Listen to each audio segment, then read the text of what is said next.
At 1400 hours on January 16, 1942, Sergeant Jose Calugas scrubbed rice pots beside his field kitchen near Culis, Bataan Province, when the Battery B 75mm gun position, 1,000 yards north, fell silent during a Japanese artillery bombardment. Calugas was 34 years old, with 12 years in the Philippine Scouts, but he was a mess sergeant, not a gunner. The Scouts had lost 11 artillery crews in the previous 9 days. Every gun position that went silent stayed silent. The Battle of Bataan had begun 10 days earlier when American and Filipino forces completed their withdrawal to the Bataan Peninsula. 80,000 troops and 26,000 civilians were now trapped on a jungle peninsula 60 miles long and 20 miles wide. The Japanese 14th Army controlled everything north of Bataan. General Masaharu Homma had ordered his forces to take Bataan in 50 days. His artillery and aircraft had been pounding American positions since January 7th. Calugas had joined the Philippine Scouts in 1930 at age 23. He completed basic training at Fort Sill, Oklahoma, then artillery school. The Scouts assigned him to the 24th Field Artillery Regiment at Fort Stotsenburg in the Philippines. He married, started a family. By 1941, he had transferred to the 88th Field Artillery Regiment as a mess sergeant. His job was feeding soldiers, not fighting them. The Philippine Scouts were the elite Filipino units of the United States Army. They had been fighting since 1901, professional soldiers, American officers, Filipino enlisted men. But Bataan was destroying them. By mid-January, Scout artillery batteries were operating at half strength. The Japanese had air superiority. Every gun position was mapped. Crews died faster than replacements arrived. The Scouts kept firing anyway.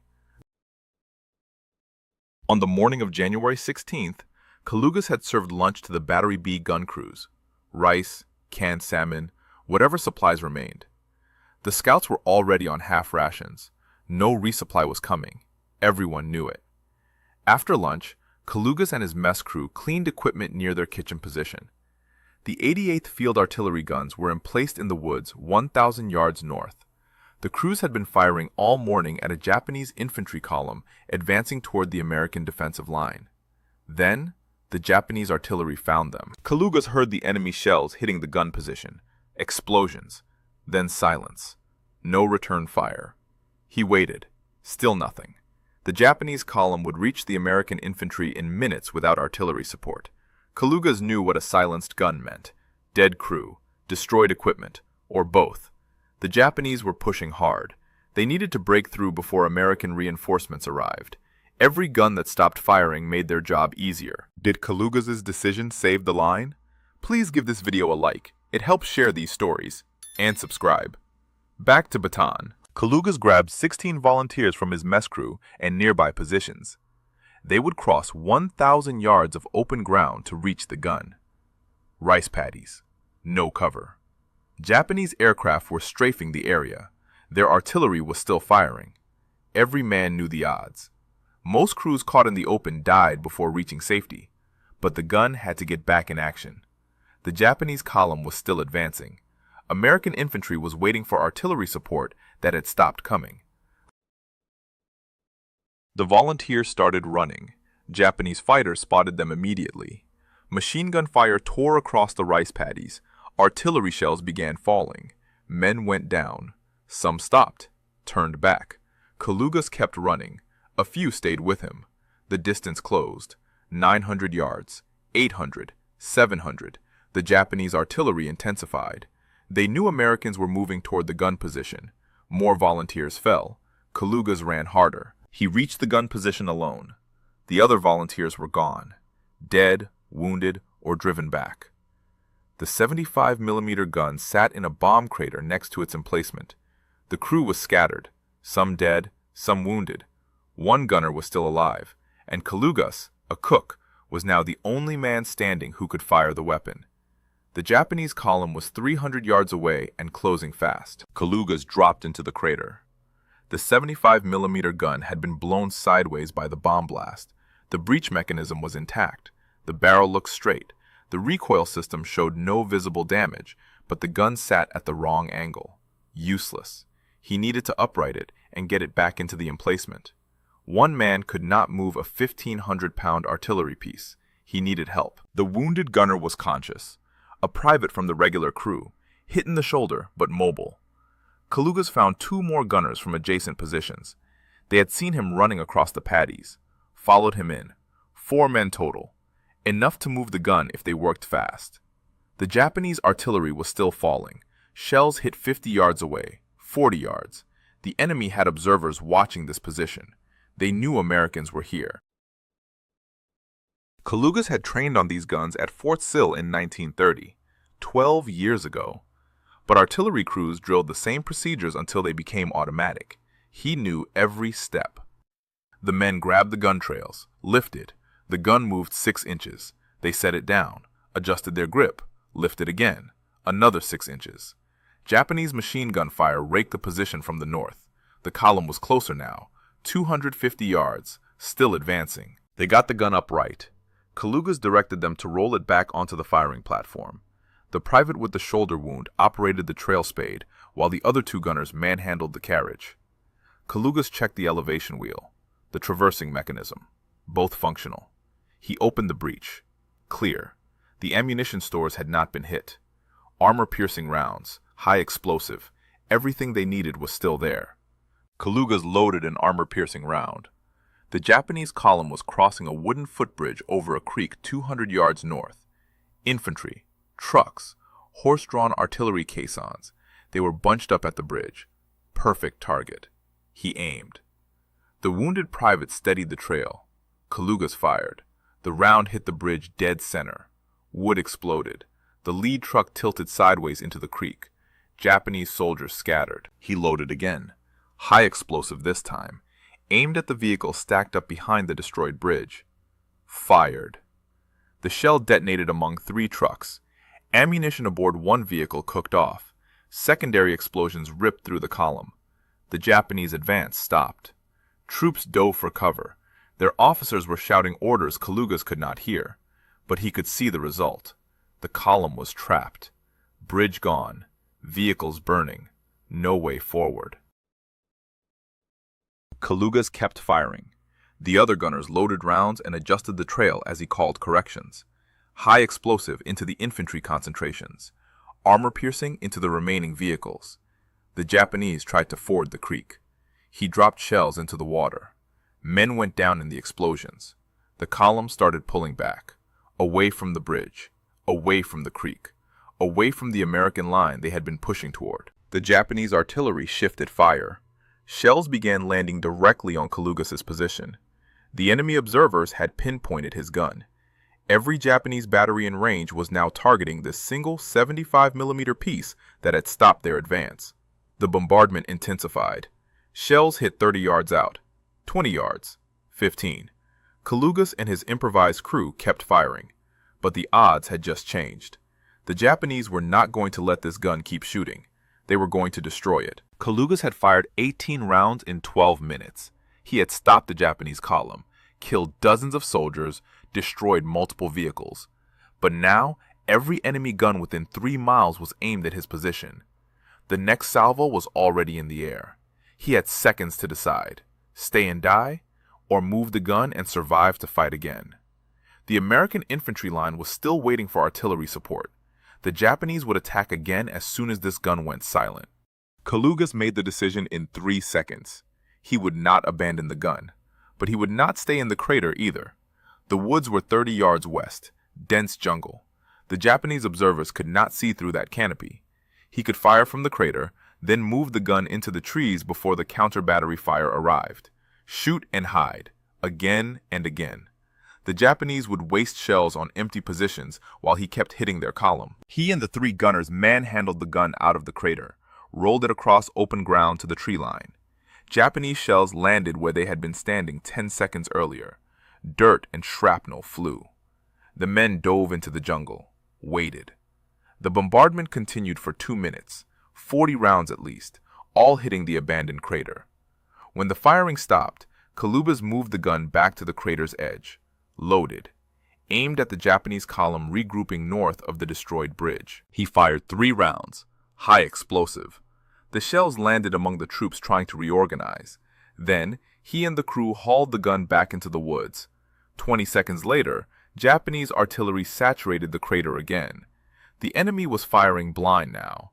They knew the general area, but could not pinpoint the gun.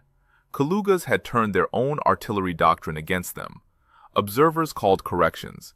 Batteries fired.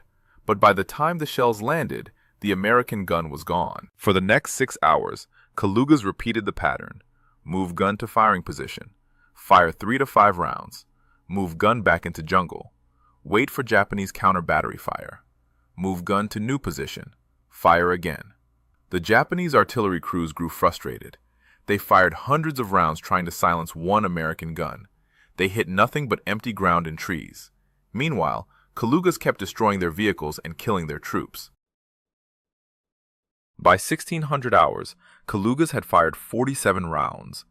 The Japanese column had completely halted its advance. Dead and wounded littered the area north of the creek. Burning vehicles blocked the road. The enemy infantry had dug in. They were not moving forward anymore. The American defensive line held. Other 88th Field Artillery batteries had withdrawn to new positions during the fighting, but this one gun, operated by a mess sergeant and 3 volunteers, had given them time to displace without Japanese pressure. The ammunition supply was running low. Kalugas counted the remaining rounds. 13 armor-piercing, 8 high-explosive, 21 total, enough for maybe 4 more fire missions. The sun was setting. The Japanese artillery had slowed. Their observers could not see in the fading light. This would be his last chance to inflict damage before darkness stopped the fighting. He positioned the gun at the crater edge one more time. Kalugas aimed at the Japanese positions north of the creek. They had established a command post near a large tree. He could see officers moving around it. Radio antennas, map tables. He loaded armor-piercing. Fired. The round went high, exploded in the tree canopy. He adjusted elevation. Fired again. Direct hit. The command post disappeared in the explosion. Japanese soldiers scattered. Their communications were disrupted, their coordination broken. He fired the remaining 19 rounds over 30 minutes. Methodical, precise. Each shell placed exactly where it would cause maximum disruption. When the last round was gone, Kalugas surveyed the battlefield. The Japanese advance had been stopped. The American line held. The 88th Field Artillery had successfully withdrawn. His mission was complete, but he still had 2 problems. The gun needed to be evacuated before the Japanese attacked at dawn, and his field kitchen was still sitting 1,000 yards south with all his equipment. Kalugas found 2 trucks from a retreating supply column. The drivers had been ordered to abandon anything that could not move fast. He explained the situation, showed them the gun, told them about the kitchen. The drivers agreed to help. They would take the gun first, then the kitchen. Both had to be evacuated before sunrise, or the Japanese would capture them. Kalugas and the 3 gunners loaded the 75mm onto the first truck. But moving the gun had created a new problem. The Japanese now knew it was being evacuated. Their artillery opened fire again, and this time, the trucks were visible targets. The first truck carrying the 75mm gun pulled away from the tree line at 1830 hours. Japanese artillery shells began landing immediately. The enemy had maintained observation on the area despite the darkness. They knew something was moving. The driver accelerated. Kalugas and the 3 gunners rode on the truck bed, steadying the gun as the vehicle bounced over the rough road. Shells hit 50 yards behind them, then 40 yards. The Japanese were walking their fire along the road. The truck reached the 88th Field Artillery's new position 3 miles south at 1900 hours. The gun was intact. The crew was alive. Kalugas reported to the battery commander, explained what had happened. The commander listened, said nothing. Sent Kalugas back north for the kitchen equipment. The second truck was waiting where they had left it. The Japanese were still shelling the area, but less intensely now. Darkness had reduced their accuracy. Kalugas and 2 volunteers loaded the field kitchen onto the truck. Pots, pans, rice bags, canned goods, everything that could be salvaged. The mess sergeant's job did not stop because he had spent the afternoon firing artillery. Men still needed to eat. The truck made the return trip without incident. The Japanese had shifted their artillery to other targets. By 2100 hours, Kalugas was back with Battery B. He set up the kitchen. cooked beans and rice, served the meal to the gun crews who had been fighting all day. Then he cleaned the equipment and prepared for the next morning. The battery commander filed a report that night, sent it up the chain of command. By January 18th, the report had reached General Douglas MacArthur's headquarters on Corregidor Island. MacArthur read it personally. A mess sergeant had run 1,000 yards under fire without orders, operated a gun alone for 6 hours, stopped a Japanese advance, evacuated the weapon, and returned to cooking duties. MacArthur had seen many acts of courage in 40 years of military service. This one stood out. He recommended Kalugas for the Medal of Honor. The paperwork moved fast by military standards. The War Department approved the recommendation on February 24, 1942. General Order No. 10 announced the award. Sergeant Jose Kalugas would receive the Medal of Honor for his actions on January 16th. He was the first Filipino-American to earn the medal in World War II. But there was a problem. Kalugas could not receive the medal yet. The fighting on Bataan was getting worse. Much worse. By late January, the American and Filipino forces were running out of everything. Food, medicine, ammunition. The half rations became quarter rations, then 1/8 rations. Disease spread through the units. Malaria, dysentery, dengue fever. Men could barely walk, but they kept fighting. The Japanese had been reinforced. Fresh divisions, new artillery, more aircraft. General Homa was under pressure from Tokyo. Bataan should have fallen by mid-February. It was now late February, and the Americans still held the peninsula. Kalugas continued serving as mess sergeant for Battery B. He cooked whatever food remained. Rice, occasionally fish, sometimes just broth made from grass and bark.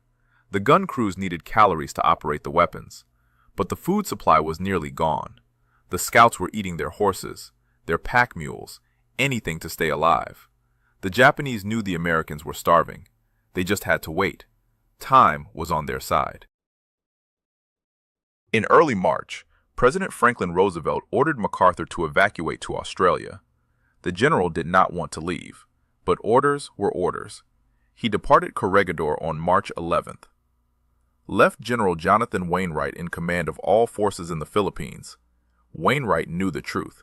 No reinforcements were coming, no resupply, no rescue. The Philippines had been written off. They would fight until they could not fight anymore. Then they would surrender. It was only a question of when. By early April, the Japanese launched their final offensive. Fresh troops, heavy artillery, constant air attacks. The American and Filipino lines began collapsing. Units retreated, reformed, retreated again. The scouts fought harder than anyone, but they were starving, sick, exhausted. On April 8th, Major General Edward King, commander of forces on Bataan, made the decision. He would surrender. Approximately 76,000 American and Filipino troops would become prisoners of war. It was the largest surrender in American military history, and Jose Kalugas, Medal of Honor recipient, was about to become a prisoner of the Japanese army. The surrender came at noon on April 9, 1942. General King sent officers under a white flag to meet Japanese commanders. The terms were simple: unconditional surrender. All troops would lay down their weapons immediately. All equipment would be turned over intact. The Japanese would provide food and medical care for prisoners. That last promise was a lie. What followed was one of the worst atrocities in modern warfare. Kalugas was with Battery B when the order came. The scouts were told to destroy their guns before surrendering. The men used sledgehammers on the breech mechanisms, poured sand into the barrels, made the weapons useless. Then they waited for the Japanese to arrive. Kalugas had one problem the other soldiers did not have. He was a Medal of Honor recipient. The Japanese High Command knew about the medal. They monitored American communications. If they discovered Kalugas had earned the award, they would execute him immediately or subject him to special torture. He needed to hide any evidence. The general order announcing his Medal of Honor was a piece of paper in his field pack. Kalugas found a shovel, dug a hole, buried the order deep in the ground, near a tree he hoped to remember. Then he told every scout in Battery B to forget about the medal. Never mention it. If the Japanese asked questions, he was just a cook, nothing more. The men agreed. They understood what would happen if the secret came out. The march began on April 10th. The Japanese called it a transfer to prisoner of war camps. The Americans and Filipinos would walk from Bataan to Camp O'Donnell near Capiz, Tarlac Province, 65 miles. The Japanese said it would take 4 days. They provided no food, no water, no medical supplies. Men who could not walk would be left behind. That was the official policy. The reality was worse. Men who fell were beaten, shot, beheaded. The Japanese soldiers treated prisoners like animals, sometimes worse than animals. Kaluga started walking with 76,000 other prisoners. Filipinos and Americans mixed together. The first day was bearable. Men were weak from months of starvation, but most could still move. The second day was harder. The tropical heat was brutal. No shade, no water. Men began collapsing. The Japanese guards bayoneted anyone who stopped, left the bodies on the road. Other prisoners had to step over the corpses and keep walking. Anyone who tried to help the fallen was beaten or killed. On the third day, Kalugas contracted malaria, fever, chills, delirium. Many men with malaria died during the march. The disease combined with dehydration and starvation was lethal. But Kalugas realized the fever gave him an advantage. The Japanese guards avoided sick prisoners. They did not want to catch diseases. If Kalugas looked sick enough, they might leave him alone. He exaggerated the symptoms, shook harder than necessary, wrapped himself in burlap sacks he found along the road, trembled visibly whenever guards inspected the column. The strategy worked.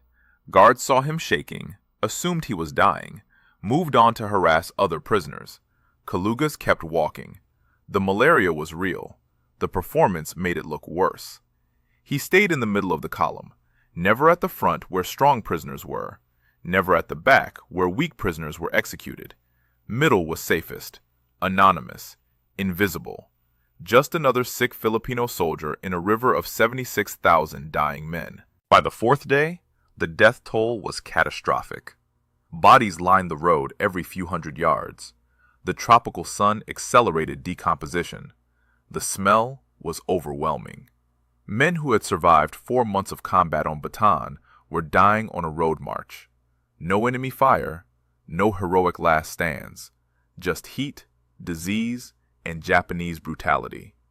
Kaluga saw friends from Battery B collapse. He could not help them. Helping meant dying. He kept walking. The prisoners reached San Fernando, Pampanga on the 5th day.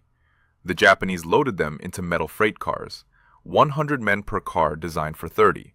No ventilation, no water. The heat inside the cars was 120 degrees or higher. Men died standing up, their bodies held upright by the press of other prisoners. The train ride to Capiz took 4 hours. When the doors opened, dozens of corpses fell out of each car. The survivors stumbled onto the platform. Then they walked the final 8 miles to Camp O'Donnell. Kalugas was still alive, but the real test was just beginning. Camp O'Donnell was a death camp in everything but name. The Japanese had built it to hold 10,000 prisoners. By mid-April 1942, it held 50,000.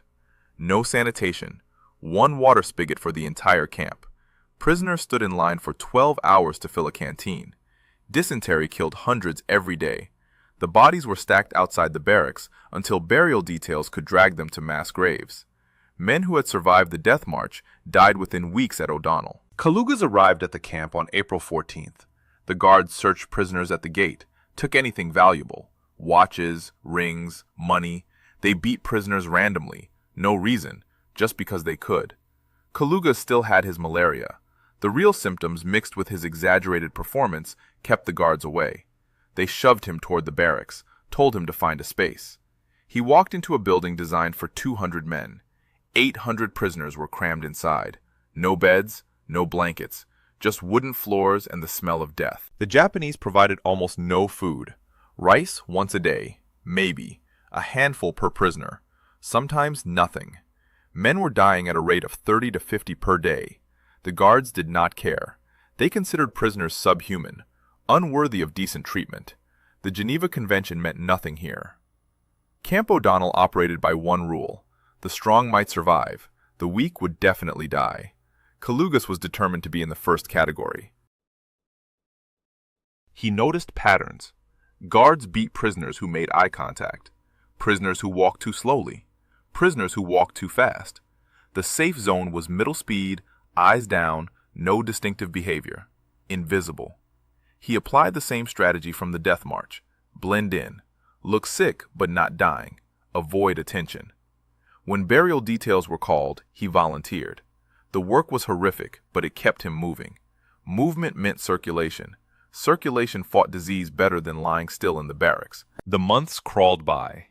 May, June, July, August. The death rate at Camp O'Donnell was so high, the Japanese transferred some prisoners to other camps. Kalugas stayed. His malaria came and went. Each time the fever spiked, he exaggerated it. Guards continued avoiding him. By September, he had survived 5 months. Many of the men who arrived with him were dead. The survivors were skeletal, malnourished, diseased, but alive. The Americans and Filipinos had formed networks, shared food, shared information, shared hope that liberation might come. In January 1943, a Filipino official from Pampanga province petitioned for Kalugas's release. The Japanese sometimes released Filipino prisoners for agricultural work. They needed laborers for farms and mills. The official claimed Kalugas was needed for rice production. The petition was approved. On January 15, 1943, exactly 1 year and 1 day after his Medal of Honor action, Kalugas walked out of Camp O'Donnell. He had survived 9 months in hell, lost 40 pounds, suffered repeated beatings, watched thousands die, but he was alive and free. Sort of. The Japanese assigned him to a rice mill in Pampanga. The work was hard. 12-hour days, minimal food. But it was better than the camp. No random beatings, no mass death. Kalugas operated milling equipment, processed rice for Japanese supply convoys. The overseers watched constantly. Any sign of sabotage meant execution, but they could not watch everything. And they definitely could not watch thoughts. Kalugas began planning his next move. Filipino guerrilla units were operating throughout Luzon. Resistance fighters who had escaped the surrender, former soldiers who melted into the jungle, civilians who refused Japanese occupation. They raided supply convoys, ambushed patrols, gathered intelligence for MacArthur's headquarters in Australia. The guerrillas needed men with military experience. Kalugas had 12 years in the Philippine Scouts, artillery training, combat experience. He was exactly what they needed. But first he had to make contact without the Japanese discovering his plan. A resistance member approached him in March 1943. Quiet conversation near the mill. The guerrillas knew about Kalugas, knew about his Medal of Honor, wanted him to join. But leaving immediately would be suspicious. The Japanese would hunt down escapees, execute anyone who helped them. Kalugas needed to be patient, gather information first, spy on Japanese operations at the mill, pass intelligence to the resistance, prove his value, then escape when the time was right. He agreed. By April, Sergeant Jose Kalugas, Medal of Honor recipient and prisoner of war survivor, had become a spy for the Philippine resistance. The Japanese had no idea the cook they had captured was about to become one of their most dangerous enemies. Kalugas spent 6 months as a spy at the rice mill. He memorized Japanese patrol schedules, counted supply trucks that arrived each week, noted which roads were guarded and which were not. The information passed to resistance contacts who visited the mill disguised as farmers selling vegetables. The guerrillas used the intelligence to plan ambushes.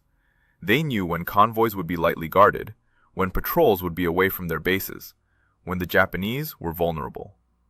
Kalugas never saw the results of his information, but Japanese casualties in Pampanga province increased through the summer of 1943. By October, the resistance decided Kalugas was more valuable in the jungle than at the mill.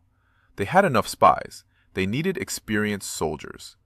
A guerrilla unit called Squadron 227 Old Bronco was operating in Nueva Ecija province under Major Robert Lapham and Captain Harry Mackenzie. Both were American officers who had escaped the Bataan surrender.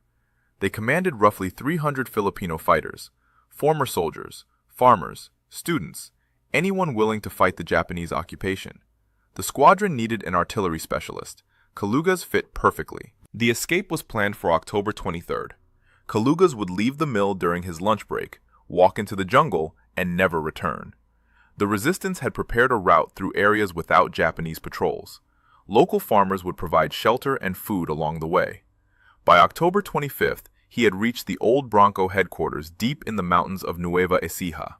Major Lapham interviewed him personally, verified his identity, confirmed his Medal of Honor citation, then promoted him to second lieutenant and gave him command of a weapons platoon. Kalugas was back in the war.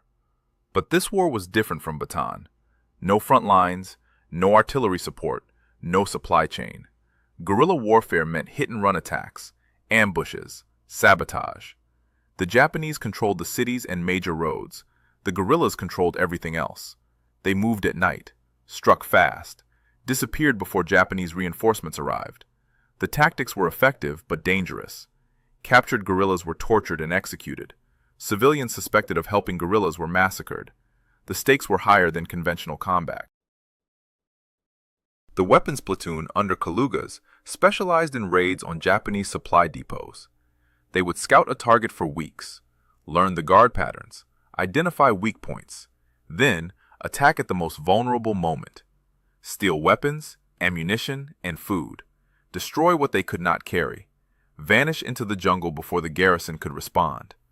By early 1944, Kalugas had led 17 successful raids, 0 casualties among his men. The Japanese put a price on his head. They did not know he was the Medal of Honor recipient from Bataan. They just knew a guerrilla officer was causing serious problems in Nueva Ecija. In June 1944, Allied forces invaded Normandy in Europe.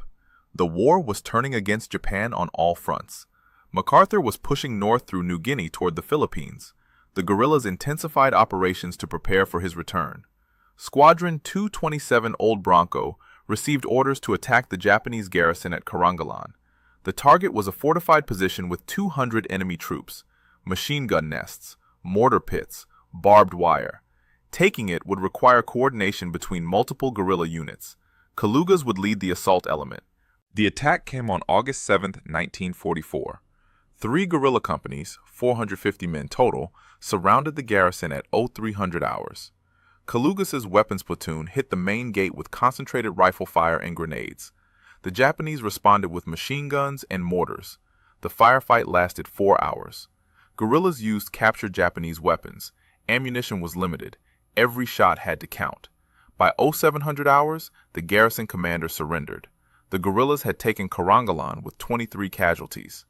The Japanese lost 117 killed and 83 captured. The victory was significant but temporary. Japanese reinforcements would retake Karangalan within days. The guerrillas could not hold fixed positions. They looted the garrison, took all weapons and supplies, released Filipino prisoners the Japanese had been holding, then burned the buildings and withdrew into the mountains. The pattern repeated throughout Luzon: attack, win, withdraw. The guerrillas were preparing the islands for MacArthur's return, and in January 1945, he finally came back. American forces landed on Luzon on January 9, 1945. The liberation had begun. Squadron 227 Old Bronco intensified attacks to support the American advance. Kalugas led raids on Japanese communication lines, destroyed bridges, ambushed retreating enemy units. The fighting was fierce, but the outcome was inevitable. The Japanese were being pushed back. By April, most of Luzon was under American control. The Philippine scouts who had survived the war stepped forward, rejoined the United States Army. Kalugas was among them, and finally, after 3 years, he would receive the medal he had earned on January 16, 1942. The Medal of Honor ceremony took place on April 30, 1945, at Camp Olivas in Pampanga Province. Major General Richard Marshall, Chief of Staff to General MacArthur, conducted the presentation. Kalugas stood in formation with other Philippine scouts who had survived the war. He wore a new uniform, the first clean uniform he had worn in 3 years. The citation was read aloud. The action near Kulis, Bataan Province, on January 16, 1942. Running 1,000 yards under fire without orders. Organizing volunteers. Operating the gun for 6 hours. stopping the Japanese advance. General Marshall placed the Medal of Honor around Kalugas' neck. The ribbon felt strange after everything he had been through. The Bataan Death March, 9 months at Camp O'Donnell, spying at the rice mill, 2 years fighting with the guerrillas. The medal represented one day, one action. But that action had saved the defensive line, given other units time to withdraw, held the Japanese advance for 6 critical hours. The medal was earned, no question. But Kalugas knew the truth. Thousands of Filipino and American soldiers had fought just as bravely. Most were dead. Many had no medals, no recognition, just unmarked graves scattered across Bataan and Luzon. After the ceremony, the Army offered Kalugas United States citizenship. He accepted immediately. Then they offered him a commission as a second lieutenant in the regular United States Army. He accepted that too. His service with the Philippine Scouts was over. The Scouts would be disbanded after the war ended. But Kalugas would continue serving. He was assigned to the 44th Infantry Regiment for occupation duty in Okinawa. The war in the Pacific officially ended on September 2, 1945, when Japan signed the surrender documents aboard USS Missouri. Kalugas remained in the Army after the war. He served in Okinawa, then the Ryukyu Islands, Fort Sill, Oklahoma, back to the Philippines for the 10th anniversary of the Battle of Bataan in 1952, Fort Lewis, Washington in 1953 with the 2nd Infantry Division. He slowly brought his family from the Philippines to the United States. His wife, 4 children, all became American citizens. Kalugas earned his high school equivalency diploma at age 47, retired from the Army in 1957 with the rank of captain after 27 years of service. Civilian life was an adjustment. Kalugas enrolled at the University of Puget Sound in Tacoma, Washington, studied business administration, graduated in 1962 at age 55. His son later said earning that degree was his father's most cherished achievement. After graduation, Kalugas worked for Boeing Company until 1972. Then he farmed a small plot of land outside Tacoma, grew vegetables, raised chickens, lived quietly. The Medal of Honor recipient who had killed dozens of Japanese soldiers and survived the worst atrocities of the Pacific War spent his final decades in peace. Kalugas organized the Bataan Corregidor Survivors Association, worked for 15 years helping other veterans connect, share stories, process trauma. Many survivors never talked about what they experienced. The death march was too painful, Camp O'Donnell too horrific. But the association gave them a place to speak if they wanted, or just be around others who understood. Kalugas attended reunions, gave occasional interviews, but he never sought attention. His son remembered him saying the Medal of Honor belonged to all the men who died in the Philippines. He was just the one wearing it. Jose Cabalfin Kalugas died on January 18, 1998, in Tacoma, Washington. He was 90 years old, survived by his wife and 4 children, buried at Mountain View Memorial Park. His Medal of Honor is displayed at the Fort Sill Museum in Oklahoma. A relief sculpture commemorating his action stands on Mount Samat in the Philippines at the National Memorial to the Battle of Bataan. The sculpture shows Kalugas running across open ground toward the gun position. The moment a cook became a one-man army.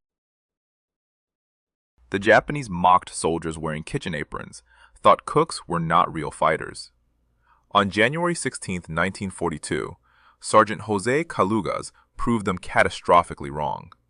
One man, one gun, 1,000 yards under fire. He stopped an entire enemy column, saved the defensive line, earned the Medal of Honor, survived the death march, fought as a guerrilla, lived to see liberation, then spent 50 years as an American citizen and veteran advocate. His story deserves to be remembered. If this story moved you the way it moved us, do me a favor, hit that like button. Every single like tells YouTube to show this story to more people. Hit subscribe and turn on notifications. We are rescuing forgotten stories from dusty archives every single day. Stories about cooks who became one-man armies. Stories about Filipino scouts who held the line when everything collapsed. Stories about men who survived death marches and came back to fight as guerrillas. Real people, real heroism. Drop a comment right now and tell us where you are watching from. Are you watching from the United States, United Kingdom, Canada, Australia? Our community stretches across the entire world. You are not just a viewer. You are part of keeping these memories alive. Tell us your location. Tell us if someone in your family served in World War II. Tell us if you have ever heard of Jose Calugas before today. Just let us know you are here. Thank you for watching. And thank you for making sure Jose Calugas and the Philippine Scouts do not disappear into silence. These men deserve to be remembered, and you are helping make that happen.